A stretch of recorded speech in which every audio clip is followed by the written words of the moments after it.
No niin, kiitos. Kuuluuhan mun ääni ihan hyvin. Kuuluu.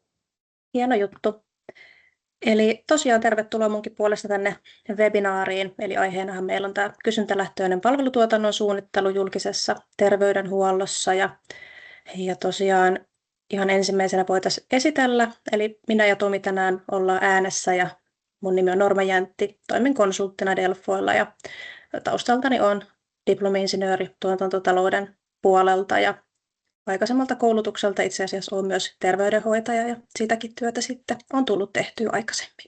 Mutta ole hyvä, Tomi. Joo, ja mä oon tosiaan Tomi Nurmi ja liiketoimintapäällikkönä tässä meidän Delphi Planner sote-liiketoiminnassa ja vuosikymmenen ajan tutkinut ja kehittänyt tätä palvelutuotannon suunnittelu- ja ohjelmistoratkaisua meillä. Ole hyvä, Norma. Joo, kiitos. No, katsotaan ensin sisältö, mitä tänään on luvassa. Eli esityshän rakentuu 3 teeman ympärille. Ensimmäinen on se, että mitä on terveydenhuollon kysyntä ja miksi sitä tulisi ennustaa. Katsotaan vähän käsitteen määrittelyä ja kysyntään vaikuttavia tekijöitä. Seuraava teema on kysyntälähtöisen suunnittelun nykytila ja tulevaisuuden näkymät, minkälaisia tarpeita on olemassa ja mitä hyötyjä voitaisiin saada kysyntälähtöisestä suunnittelusta. Ja kolmantena on, miten kysyntäennusteita voidaan hyödyntää julkisen terveydenhuollon suunnittelussa, eli vähän tuommoista kansallisen ja hyvinvointialuetason prosessia katsotaan läpi, että miten sitä tulisi sitten tehdä ja sitten tarkastellaan palvelukapasiteetin ja tarjonnan suunnittelua, eli kysynnän ja tarjonnan kohtauttamista.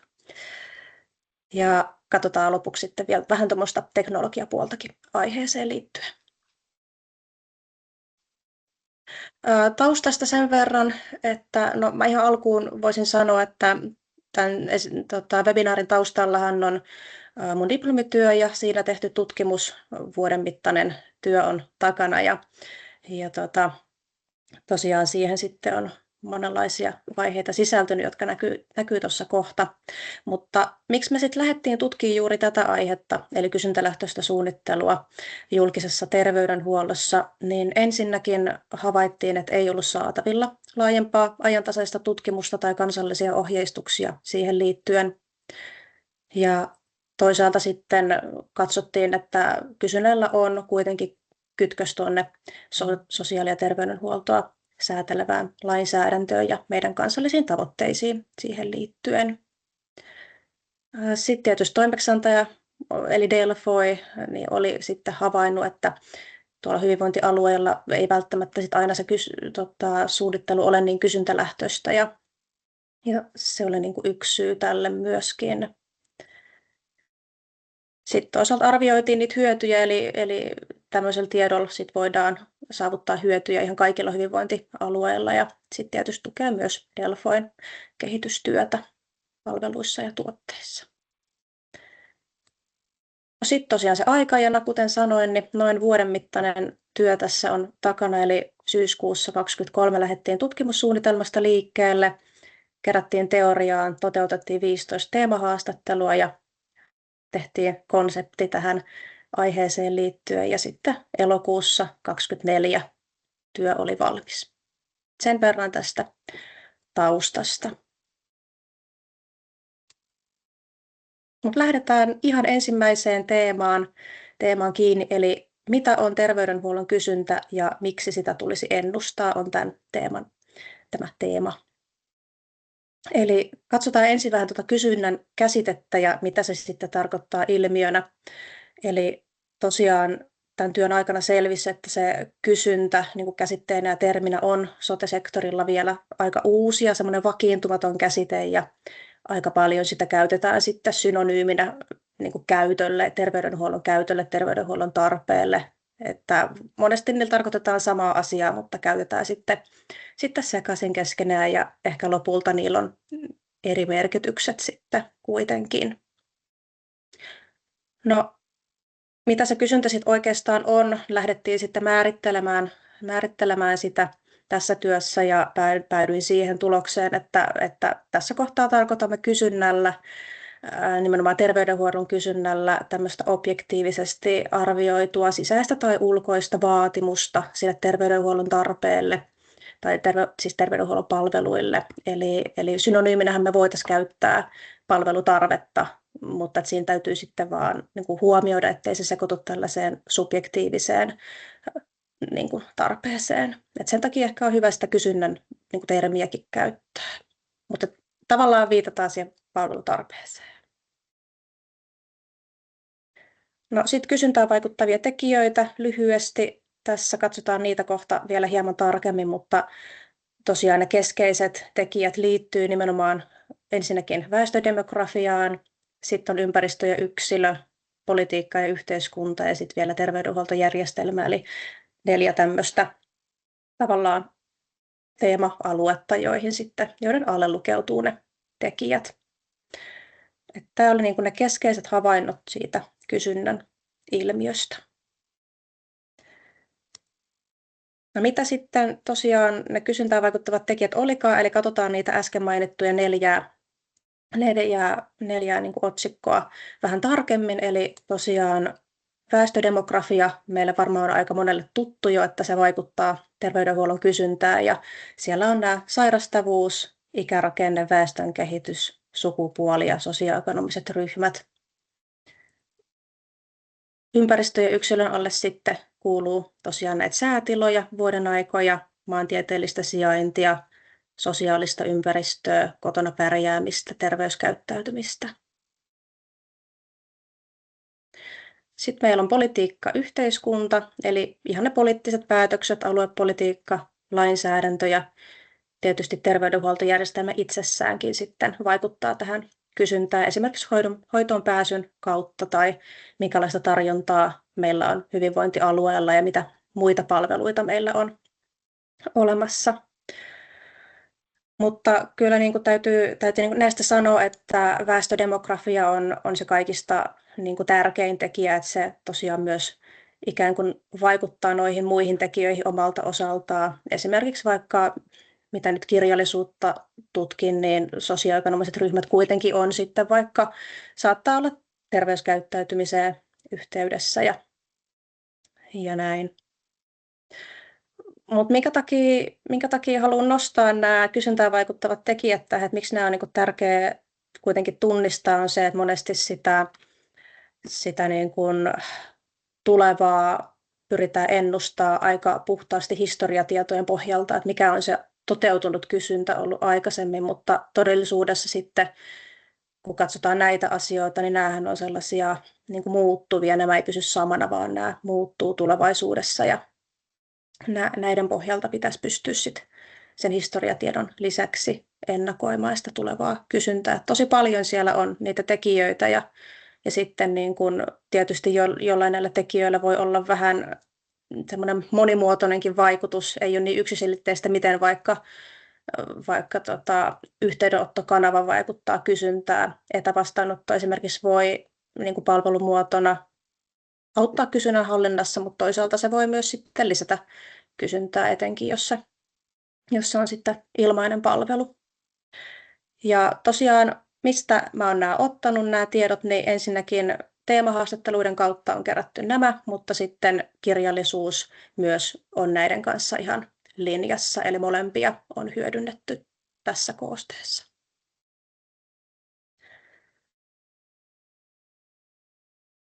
No, missä kaikessa kysyntäennusteista sitten on hyötyä?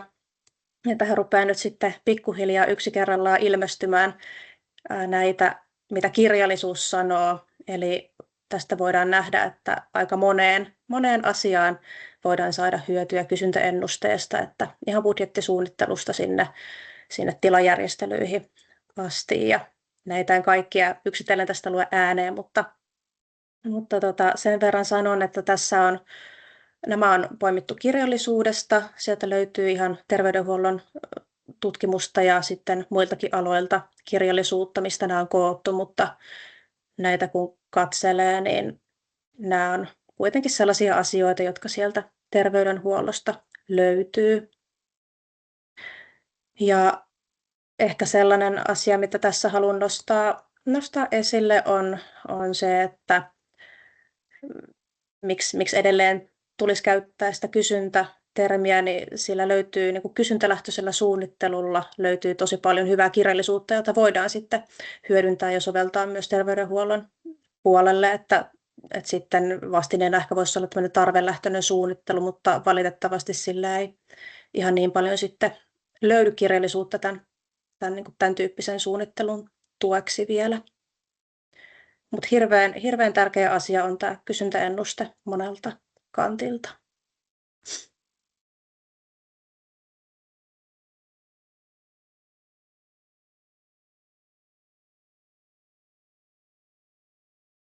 No sitten vähän tuosta tiedolla johtamisesta, miten tämä kysyntäasia nyt sitten liittyy tuohon tiedolla johtamisen kokonaisuuteen. Ja tiedolla johtamisellahan on hirveän tärkeä rooli hyvinvointialueiden rakentamisessa ja näiden kustannusvaikuttavampien tapojen etsimisessä, kun järjestetään ja tuotetaan näitä meidän palveluita. Ja tosiaan tämä tietohan on yksi kantavista teemoista sosiaali- ja terveydenhuollon valtakunnallisissa tavoitteissa, jotka näkyy tässä alla. Eli 8 tällaista isoa tavoitetta meillä on nyt sitten olemassa. Ja näistä haluaisin niin kuin nimenomaan nyt tämän kysynnän ja kysynnän ennustamisen kannalta nostaa nämä 4 tavoitetta täällä. Eli tosiaan tunnistamalla nämä kysyntälähtöisen suunnittelun mahdollisuudet, niin voidaan paitsi täydentää sitä tiedolla johtamisen kokonaisuutta, mutta myös tukea näitä tavoitteita, erityisesti 2, 3, 5 ja 8. Eli tosiaan siellä on se sote-henkilöstön riittävyys, saatavuus ja pysyvyys. Sitten on taloudellinen kestävyys ja kustannusten kasvun hillitseminen. Ja sitten tämä hyvinvointialueiden ja kuntien ja muiden toimijoiden yhteistyö. Ja sitten tietysti viimeisenä tämä vaikuttavuusperusteisuus. Eli tämän mun työn aikana, kun tutkin näitä tavoitteita ja mietin, että missä asioissa siitä on erityisesti hyötyä, mihin tavoitteisiin niin kun se auttaa, niin nämä on ne keskeiset. Ja varmasti on niin kuin muidenkin tavoitteiden kannalta kysyntäennusteista hyötyä, mutta nämä erityisesti.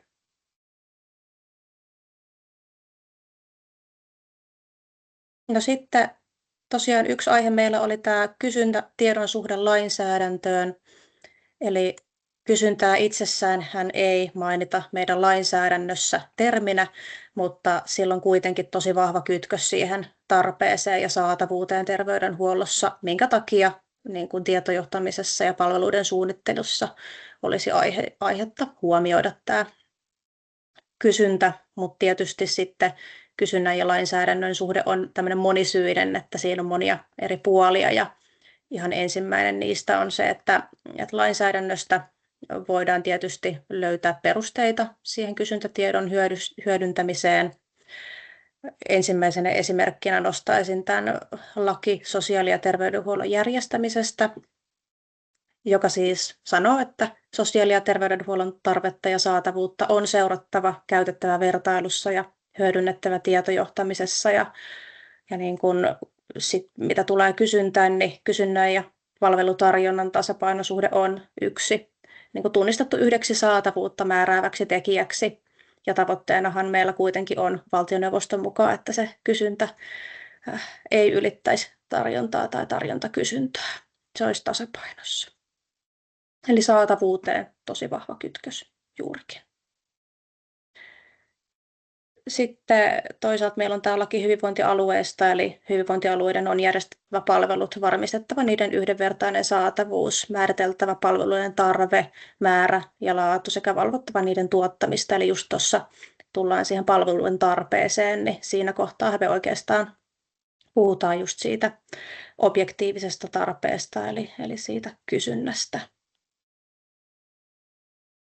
No toisaalta sitten lainsäädäntö itsessään vaikuttaa myös siihen kysynnän ja tarjonnan suunnitteluun, eli se tavallaan myös ohjaa sitä. Tässä on nyt muutamakin laki esimerkkinä, eli meillähän lainsäädännöllä ohjataan muun muassa hoitoon pääsyä, palveluiden saatavuutta ja saavutettavuutta ja niistä perittäviä maksuja ja maksujen enimmäismääriä. Eli meillä on lainsäädännössä ikään kuin perusta sillä kysyntätiedon hyödyntämiselle, mutta toisaalta lainsäädännöllä me voidaan myös vaikuttaa siihen kysyntään muun muassa sen niin kuin hoitoon pääsyn kautta. Mutta mennään seuraavaan teemaan, eli seuraavana meillä oli kysyntälähtöisen suunnittelun nykytila ja tulevaisuuden näkymät, ja tässä niin kun pohjalla on tosiaan 15 teemahaastattelua, joita tein tuossa työn aikana, ja että mitä niissä sitten selvisi siitä, miltä se kysyntälähtöinen suunnittelu näyttäytyy hyvinvointialueella tällä hetkellä. Tosiaan teemahaastatteluiden pohjalta toteutettiin tämmöinen nykytila- ja tarveanalyysi, ja sieltä nyt toisin esille muutaman keskeisen noston, eli nykytilasta ensin. Se palvelujen suunnitteluhan näyttäytyi enemmän resurssilähtöisenä ja reaktiivisena kuin sitten kysyntälähtöisenä ja ennakoivana. Että se oli yksi tärkeä havainto. Toisaalta sitten tämä kysynnän ennustamisen asema vaihtelee tällä hetkellä siellä hyvinvointialueilla, ja tuli semmoinen kuva, että sieltä monesti puuttuu tämmöinen selkeä suunnitteluprosessi sille kysynnän ja tarjonnan tasapainottamiselle tai kohtauttamiselle. No sitten yksi havainto oli se, että siinä missä niitä kysyntäennusteita kuitenkin käytetään, niin ne kuitenkin sit rajautuu aika pitkälti tuonne strategisen tason ja pitkän aikavälin suunnitteluun, että ei sitten niinkään vaikka sinne operatiiviseen ja lyhyemmän aikavälin suunnitteluun tai keskipitkään.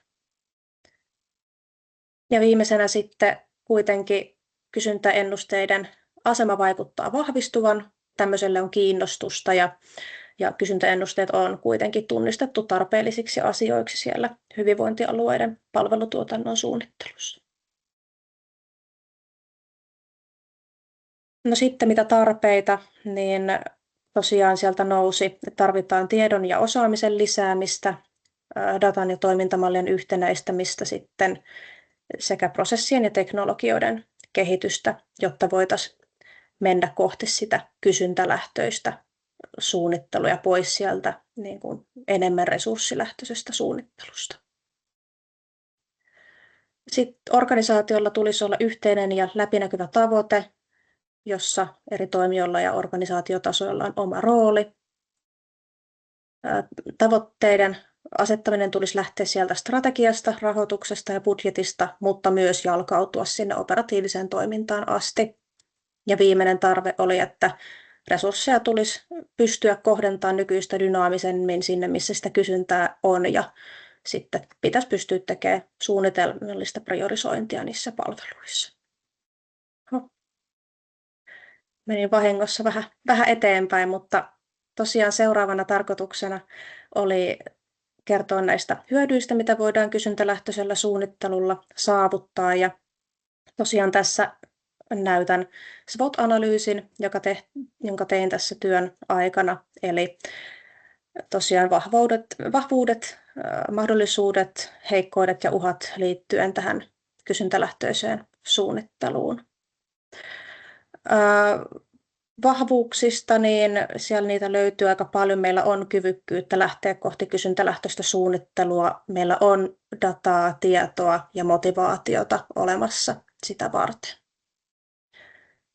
No sitten mahdollisuutenahan meillä on se resurssien parempi jakautuminen ja sen tietoon perustuvan päätöksenteon vahvistaminen. Ja mahdollisesti voidaan jopa vaikuttaa siihen tulevaan kysyntään.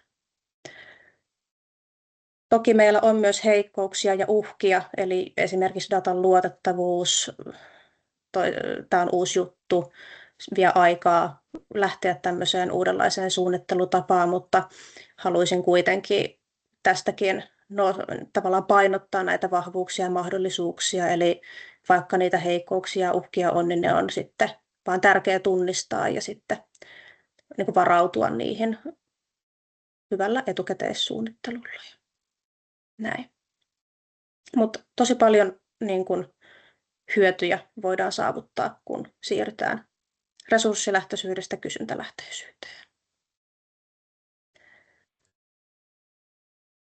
No, viimeinen teema on sitten tämä, että miten kysyntäennusteita voidaan hyödyntää julkisen terveydenhuollon suunnittelussa ja painopisteenä juurikin tämä, että miten monesti kun puhutaan kysyntäennusteista, niin keskustelu keskittyy tosi paljon niihin nimenomaan kysyntäennusteen laatimiseen, siihen matemaattiseen malliin, mutta tässä ehkä lähestytään semmoista prosessin näkökulmaa, että miten niitä kysyntäennusteita tosiaankin hyödynnetään.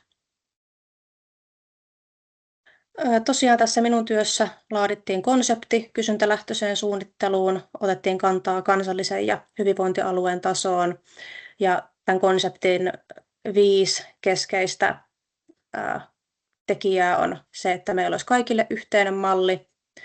Siinä olisi mukana kansallinen ohjaus, selkeä prosessi, organisaatiotasot ylittävä yhteistyö ja monipuolinen tieto sitten tämän kysynnän ja tarjonnan prosessin taustalla. Eli tosiaan, koska se kysyntälähtöinen suunnittelu on vielä alkutekijöissään, niin olisi järkevää kehittää kaikille yhteinen malli sitä varten ja kansallisella ohjauksella sit voitaisiin varmistaa tämä hyvinvointialueiden välinen yhdenmukaisuus ja vertailukelpoisuus. Sitten tarvitaan tietysti selkeä prosessi. Tästä kerron myöhemmin. Tätä varten olen kehittänyt tämmöisen 5-vaiheisen kylätieksi nimetyn mallin, mutta se tulee tarkemmin tuossa myöhemmin. Sitten tosiaan me tarvittaisiin paljon yhteistyötä. Tarvitaan ensinnäkin omistaja tämmöiselle prosessille. Sitten tarvitaan toimialojen, vastuualueiden ja palvelualueiden välistä yhteistyötä. Ja sitten yksi keskeinen asia on tämmöinen ihan oma erillinen ennusteryhmä, joka sitten siitä ennusteesta huolehtisi. Sitten tarvitaan vielä määrällistä ja laadullista tietoa niihin ennusteisiin ja sitten ajatuksena on rakentaa sitä tietoa kuntatasolta hyvinvointialuetasolle ja priorisoida meidän hyvinvointialueiden tavoitteita. No sitten vähän tuosta palvelukapasiteetin ja palvelutarjonnan suunnittelusta. Nyt kun puhutaan kapasiteetista, niin kapasiteettisananahan niin kun me viitataan sillä ihan kaikkeen kapasiteettiin, mitä meillä on. Eli on henkilöstö, on tilat, on laitteet, kaikki tavallaan resurssi, mikä meillä on, niin tavallaan käytetään tuommoista kattotermiä. Sen takia käytetään sanaa kapasiteetti. Mutta tosiaan meidän pitäisi pystyä tekemään laadullista ja määrällistä analyysiä meidän palveluvaatimuksista, eli siitä tulevasta kysynnästä. Toisaalta sitten sama juttu pitäisi pystyä tekemään tuolle palvelukapasiteetille, eli puhutaan siitä tulevasta tarjonnasta ja sitten näiden kahden välillä tulisi tehdä tätä kuiluanalyysiä ja tarvittaessa mukauttaa sitten resursseja sen kuilun mukaisesti, eli jakaa resursseja uudelleen tai tehdä täydennyksiä ja tehdä lisäarviointia. Ja keskeinen huomio on se, että tätä pitäisi pystyä tekemään sekä pitkällä että keskipitkällä että lyhyellä aikavälillä. Mutta tämä saattaa olla aika monelle semmoista ihan tuttua asiaa ja kuten sanoin, niin aika paljon niin kuin just siinä kysyntäennusteen ja ehkä tämän niin kuin tasapainottamisen ympärillä pyörii se keskustelu, mutta me ollaan haluttu nyt tuoda tätä niin kuin prosessin näkökulmaa tähän, eli se kysyntäennusteen käyttö ja tämä kysynnän ja tarjonnan kohtauttaminen vaatii sitten prosessin ympärilleen, eli tämä, mitä äsken näytin edellisellä dialla, niin oikeastaan on vain yksi vaihe siinä prosessissa, joka ollaan nyt sitten laadittu, eli ihan ensimmäisenä siellä olisi kuitenkin se moniammatillinen tiedonkeruu. Tässä puhun nyt siitä kylätiemallista, joka oli laadittu sitten tuossa työssä, joka on se konsepti, mikä meillä on. Eli ekana on moniammatillinen tiedonkeruu ja siitä tulisi seurata se palvelutarpeen määritys, eli se kysyntäennuste. Nämä nuolet tarkoittaa sitä, että näiden vaiheiden välillä voidaan liikkua tarpeen mukaan. No sitten tulee se kuiluanalyysi kolmantena, eli kysynnän ja tarjonnan välinen kuilu arvioidaan. Sitten siirrytään tavoitteiden ja päätösten esivalmisteluun. Ja ihan viimeisenä sitten olisi tämä tavoitteiden ja päätösten vahvistaminen.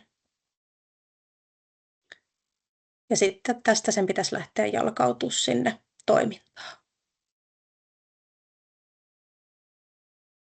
Ja nimenomaan ne priorisoidut tavoitteet olisi tämän prosessin lopputulema.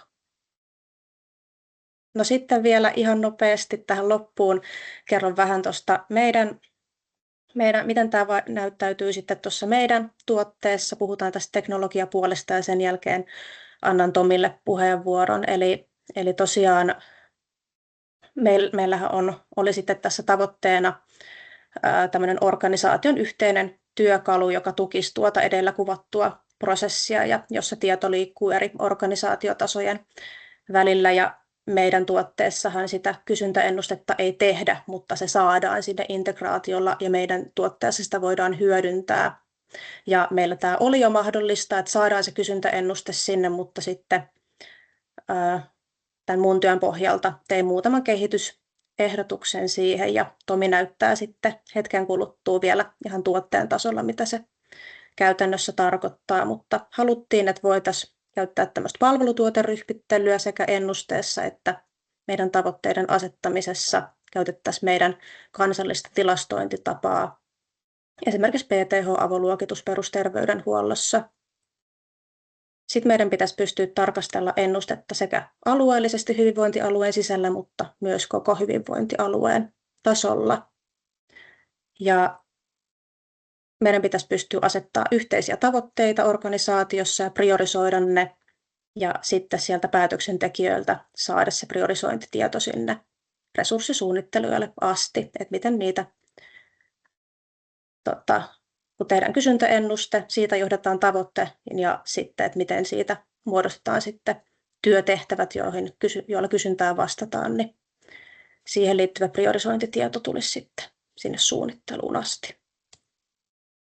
Ja sitten haluttiin vielä, että ennustetta ja tavoitetta voitaisiin käsitellä meidän aikaisemman viikkotason lisäksi myös kuukausi- ja vuositasolla ihan perustuen kirjallisuuteen ja siihen, miten se kysyntä sitten yleensä vaihtelee. Mutta meillä rupeaa aika käymään vähin, niin minä päästän seuraavaksi Tomin puheenvuoroon ja mä näytän vielä tähän loppuun pari julkaisua. Niistä en itse asiassa tämän enempää kerro, mutta tosiaan tämä JST-johdon strateginen tilannekuva sekä tämä hyvinvointialueen palvelutarpeen ennakointityökalu on näitä THL:n viimeaikaisia julkaisuja ja kytkeytyy aika vahvasti tähän meidän aiheeseen ja kannattaa tutustua. Materiaalithan sitten on videomuodossa saatavilla tämän jälkeen, eli nauhoitteen pääsette katsoa jälkikäteen ja tutustua näihin teksteihin vielä tarkemmin. Mutta minä päästän Tomin nyt ääneen ennen kuin meillä aika loppuu kesken, niin kiitoksia. Joo, kiitos Norma. Ja tosiaan kyllä tuon Norman tutkimustyönkin jälkeen enemmän on selvää se, että sitä resurssien käyttöä tulee suunnitella läpinäkyvästi laajoina kokonaisuuksina ja se vallitseva resurssilähtöinen nykytila, jossa suunnitellaan hajautetusti yksiköittäin ja tiimeittäin on huono malli ja se estää hyvän resurssien käytön ja niiden kehitystoimenpiteiden kohdistamisen ja pitäisi päästä siihen, että niitä tuotettavia palveluita tosiaan suunniteltaisiin sen mukaan, että mikä on se objektiivisesti arvioitu väestön palvelutarve ja tähän tarvitaan sitten ne hyvät työkalut. Ja me ollaan tosiaan vuosikymmenen ajan kehitetty tätä ohjelmistoa sillä ajatusmallilla, että niitä resursseja tulee kohdentaa sen väestön palvelutarpeen mukaisesti ja sitä resurssien käyttöä tulisi tehdä suunnitelmallisesti ja ennakoivasti. Lisäksi siinä on tosi tärkeää jatkuvasti tietää se, että mihin niitä organisaatioresursseja juuri nyt käytetään ja mihin niitä tullaan käyttämään tulevaisuudessa ja näin ne resurssit pystytään sitten ohjaamaan dynaamisesti niihin oikeisiin tärkeimpiin kohtiin, mutta näytetään tuossa käytännössä, mitä se työkalun puolesta näyttää. Eli tosiaan tämä on se Norman kehittämä konsepti ja tässä on ideana se, että on pitkän aikavälin vuosisuunnitelma ja siellä on sitten niitä kysyntäennusteita ja tässä käytetään sitä PTH-avoluokitusta nyt esimerkkinä ja sinne on sitten ennustettu eri palvelumuotojen kysyntää ja esimerkiksi avosairaanhoidon palvelulle ennustetaan sitten viikkotasolla erilaisia kysyntämääriä ja tosiaan nämä kysyntäennusteet tuodaan meidän ohjelmiston integraatiolla sitten muusta järjestelmästä ja tätä ollaan jo asiakkaan kanssa pilotoitukin. Ja sen jälkeen kun tiedetään, että mitä ne kysyntäennusteet eri palveluille on, niin sitten lähdetään asettamaan tosiaan niitä tavoitteita sille palvelutuotannolle. Eli jos palvelumuodolle on tietty kysyntäennuste, niin sitä voidaan tuottaa sitä palvelua vastaamaan siihen kysyntään erityyppisillä työtehtävillä. Ja esimerkiksi lääkärin vastaanotolle on sitten asetettu viikoittainen tavoitemäärä, että kuinka paljon sitä tuotetaan. Ja sitten nämä eri työtehtävät priorisoidaan, mikä on se tärkein, mihin ensimmäisenä allokoidaan ne resurssit ja mihin seuraavaksi ja niin edelleen. Ja sitten ideana on myös se, että pystytään koko ajan tarkastelemaan sitä, että onko meillä riittävästi resursseja sen väestön palvelutarpeen palveluiden tuottamiseen. Ja siinä kohtaa, kun on sitten saatu valmiiksi tämä tavoitteiden asettaminen, niin sitä voidaan sitten suoraan hyödyntää täällä resurssisuunnitteluvaiheessa ja linkittää tänne. Eli täältä esimerkiksi nähdään, että jos jostain työtehtävistä puuttuu työntekijä, niin nähdään, että mikä näistä on se korkeimman prioriteetin tehtävä, ja siihen voidaan sitten automaattisesti etsiä työntekijä.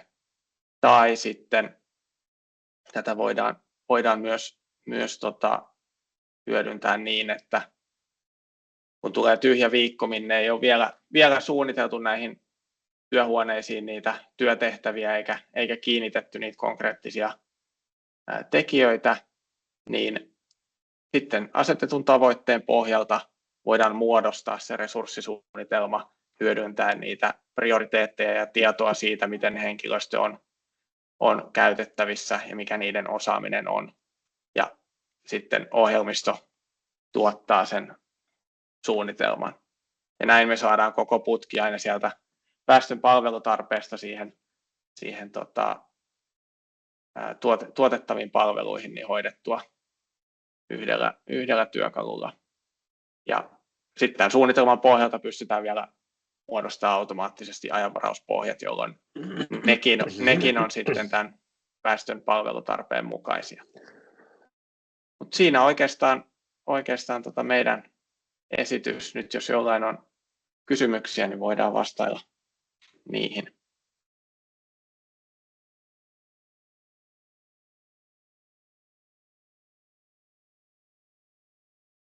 Kiitos Tomi esittelystä. Mä laitan tuohon näkyviin vielä lopuksi meidän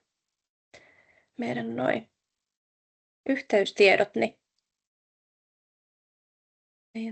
Mutta tosiaan tässä kohtaa, jos on kysymyksiä, niin voi nostaa kättä tai laittaa chattiin tai ihan vaikka avata mikkiäkin, niin mielellään vastataan, jos on jotain mielen päällä. Onko sinne Ami tullut kysymyksiä esityksen aikana? Ei ole chattiin tullut kysymyksiä.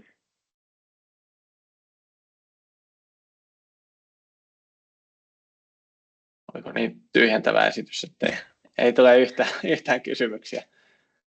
Tässä oli kieltämättä aika paljon asiaa.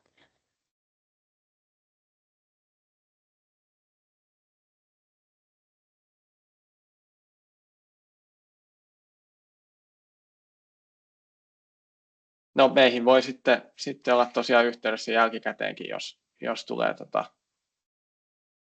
jotain aiheeseen liittyviä kysymyksiä, niin mielellään vastataan tosiaan. Ja näyttää siltä, että ei nyt tuu tässä live-tilanteessa kysymyksiä, niin palataan niihin myöhemmin, kun niitä tulee. Kiitos kaikille kuulijoille ja ollaan yhteyksissä. Kiitos kaikille osallistumisesta. Kiitos. Joo, kiitos.